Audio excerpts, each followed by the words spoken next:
بصوا يا جماعة، الاوردر بتاع النهاردة للديفا بتاعت البنات. البنوتة ديت بتقولي انا عاملة اوردر بمناسبة ان عيد ميلادي كان من كام يوم ومحدش افتكرني، فانا حبيت افتكر نفسي وادلعها. والفكرة اللي هي فعلا دلعتها لانها طالبالها منتجات قمر. يا روح قلبي احنا هنا هندلعك. هحطلك الاول هدية المتجر، هحطلك التوكة الستاني اللي باللون الخطير ده، هو مش كيوت، هو سبايسي. وهحط لها كمان الحلويات بتاعه المتجر، واكيد كارت المتجر. والرساله ديت مننا ليكي يا عسل.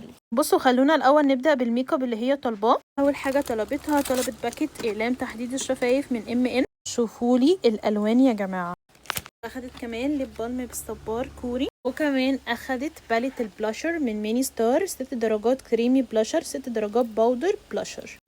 وكمان اخدت ليب اويل شجلام. شوفوا لي يا جماعه الفرشه بتاعت الخطيره. واخدت كمان ليب اويل شجلام بروفيشنال. واو ميكس رهيب.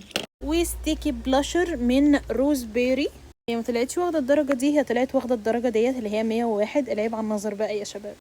واخدت كمان صابونة حواجب شجلام الخطيرة جدا من عروض 250 جنيه. اخدت البوكس بتاع باث اند بودي 8 قطع. وكمان شاور جل الفراولة بالعكر الفاسي، وطعم الباديكير والمانيكير ال6 قطع. وشوفوا لي بقى الجمال، اخدت مجموعة يارا ال4 قطع. المجموعة بتكون عبارة عن بودي سبلاش يارا، وكمان البرفيوم بتاع يارا، وزيت مساج الجسم يارا، واكيد لوشن يارا كمان. واخدت كمان الكلافز بتاع أليس، وقناع الطامي من اوفونا خطير. واخدت شفرات أليس للجسم. الشفرات دي بيكون معاها غيار قطعتين ويد طبعا. وسيروم إيميليا لتكثيف الرموش، بجد من الانواع البيست سيلر جدا. واخر حاجه فرشه فك تشابك الشعر خطيره.